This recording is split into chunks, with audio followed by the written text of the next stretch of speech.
If we are to escape the same fate that befell the Neanderthals and our other experimental predecessors, our best hope for survival is to crack our genetic code and activate the power of our divine DNA. Dr. Hammer, a molecular geneticist, claims he has identified the God gene in human DNA. It's called VMAT2, and its job is to release the feel-good chemicals in our body called dopamine and serotonin, which give us the experience of bliss. VMAT2 is the DNA gene of our pineal gland. What's the pineal gland? It's a gland about the size of a raisin located between our eyebrows and directly behind our eyes, right smack in the middle of our cranium. It's called the pineal gland because it resembles a tiny pine cone. This powerful gland is believed to be the seat of our soul and the gateway to the universe and higher realms. Because its structure is remarkably similar to our eyeballs, it's called the third eye or the mind's eye.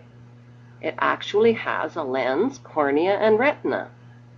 The blue bloods revere it. They call it the all-seeing eye and have featured it on the US $1 bill. Strangely, our pineal gland, which is tucked away in the dark recesses of our brain, is bioluminescent and sensitive to light.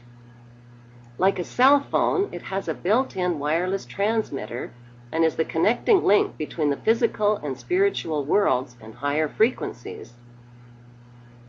By awakening our pineal gland, we can speed up our learning and memory abilities, enhance our intuition, wisdom, and creativity, trigger our psychic healing abilities, and experience bliss.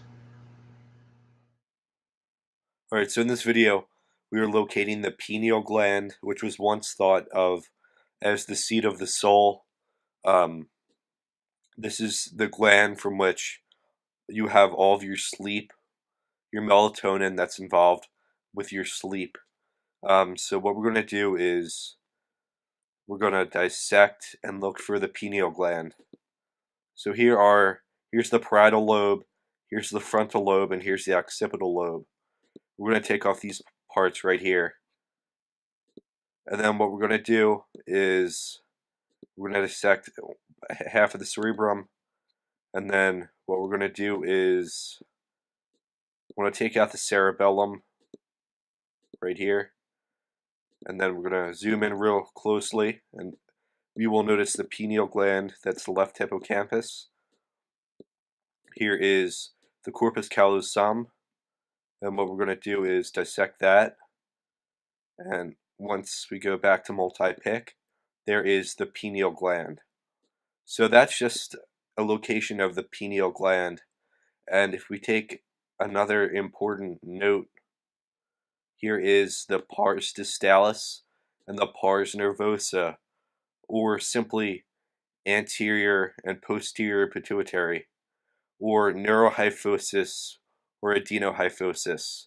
Adenohyphosis for the pars distalis, and neurohyphosis for the pars nervosa. Simply anterior and posterior pituitary. As we talked about their secretions, how they're responsible with positive and negative feedback loops in the body. So here is, let me go back to it. Here is the pineal gland, and let me try to see if I can isolate this. I have multi-pick on, so I can click on this, click on this, and this. Let me see if I can isolate them. So, right here.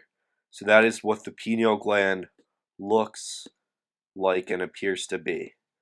I know it's very hard because most people, when they study anatomy and physiology, they can't really visualize where it is. They know it's somewhere inside the brain, but they're just not sure of, where it is in reference to the pituitary gland, because structure defines function, and function defines structure.